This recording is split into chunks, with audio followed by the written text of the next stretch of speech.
又係啲回憶嘅味道嚟嘅。咁以前細個嗰陣時咧，我哋記得就係即係個電飯煲跳掣啊，掉條臘腸落去，咁啊焗佢5分鐘，咁啊一揭開個蓋咧，成屋都係香嘅。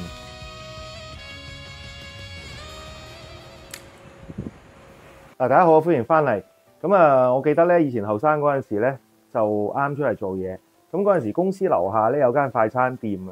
咁嗰間快餐店咧，佢有一個好特別嘅特色嘅。無論你點乜嘢套餐咧，佢嗰個飯咧都係一個菜飯嚟嘅。咁佢嗰個飯咧就有啲菜嘅絲咧就夾雜喺入邊嘅。咁啊，佢既有油香味啦，又有菜嗰啲清香味。咁啊，我啊當時幾乎日日中午啊都去嗰度食嘅。咁啊，後來咧佢啊執咗啦。咁啊之後我就一路都揾唔翻有邊間店係咁樣去做嘅。咁啊冇辦法啦。咁啊而家出邊冇。咁啊你想要啲回憶嘅味道，咁啊仲係唯有自己做啦。咁啊我哋今日嚟咧就整呢個臘腸菜飯。OK， 今日咧我就準備咗啲某國企品牌嘅臘腸。咁啊又係啲回憶嘅味道嚟嘅。咁以前細個嗰陣時咧，我哋記得就係即係個電飯煲跳掣啊。咁啊掉條臘腸落去，咁啊焗佢5分鐘，咁啊一揭開個蓋咧，成屋都係香嘅。咁而家就好少咁做啦。咁啊主要就係有錢咗。嗱，一陣咧我處理啲臘腸嘅方式咧就同以前唔同嘅。咁啊陣間先講。我哋而家就先浸啲冬菇佢先。OK， 咁啊冬菇就浸好啦。咁我哋先係切咗個丁佢先，然後再揸啲水佢再切。咁啊點解揸啲水佢咧？就係想佢吸一吸嗰啲臘腸嗰啲油香味。咁啊你話至於冬菇味咧，唔緊要嘅，仲係好重嘅嚇。你唔驚揸咗水之後佢會冇晒啲冬菇味嚇。嗱，我哋就去咗個丁先嚇。咁然後我哋就放一邊先，除罾啊。OK， 咁而家咧嗰啲冬菇我就揸過水啦，咁我就將佢切成絲先嚇。OK， 嗱，我哋而家可以開始。咁呢個時候咧，我哋就咩都唔搞住，就先蒸咗個臘腸先。咁啊，點解要蒸個臘腸先咧？就因為呢個臘腸咧，你唔蒸佢咧，佢會好硬。咁喺呢個過程中，其實你係好難切嘅。咁如果你唔係入開廚房慣嘅話咧，你喺佢咁硬嘅時候切咧，佢會啜住把刀，咁又唔係咁熟手嘅話咧，其實好容易切親手嘅。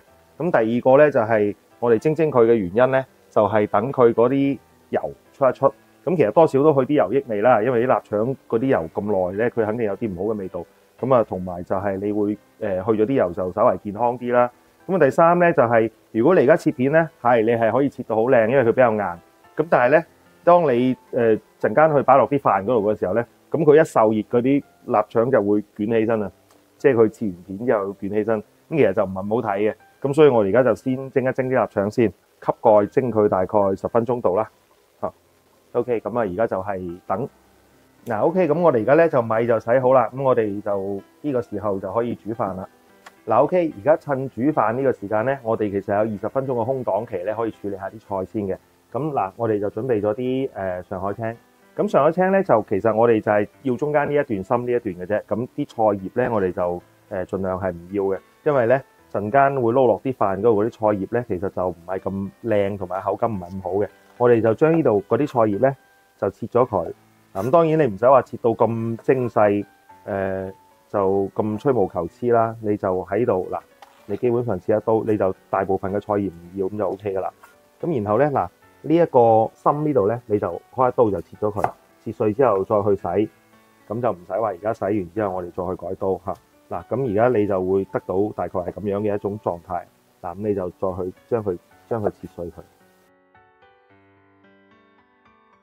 OK， 咁我哋而家就拍埋啲蒜去炒個菜。而家咧啲臘腸我哋就蒸好啦。你睇下佢蒸好係咁樣，佢有啲油喺度。咁其實我哋就卸咗啲油佢，咁就嗰個味道就會冇咁難聞嘅。OK， 而家啲臘腸咧就我哋攤咗一下就冇咁熱啦。咁我哋而家可以切。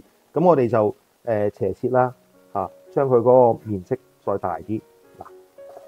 就咁樣。你而家咁樣切出嚟咧，佢係直嘅。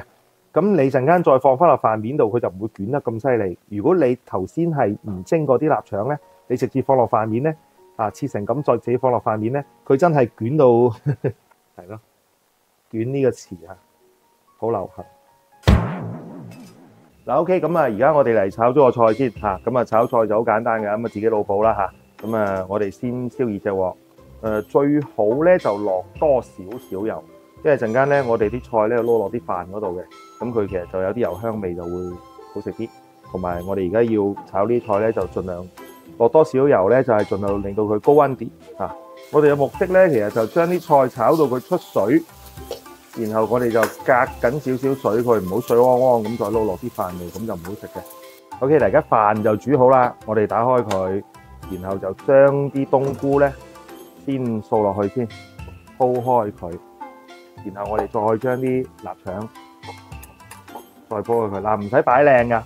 鋪開佢得啦，因為陣間你都仲係要劈亂佢噶，跟住我哋吸翻蓋，焗多5分鐘先。嗱，我哋而家可以開蓋啦，然後我哋就先去攪勻佢。啲香味散發緊出嚟，即係我哋頭先嗰啲菜咧就放埋落去。依家先放菜啊，千祈唔好將啲菜放落去焗啊，因為一焗啲菜就黃，就唔好食啦。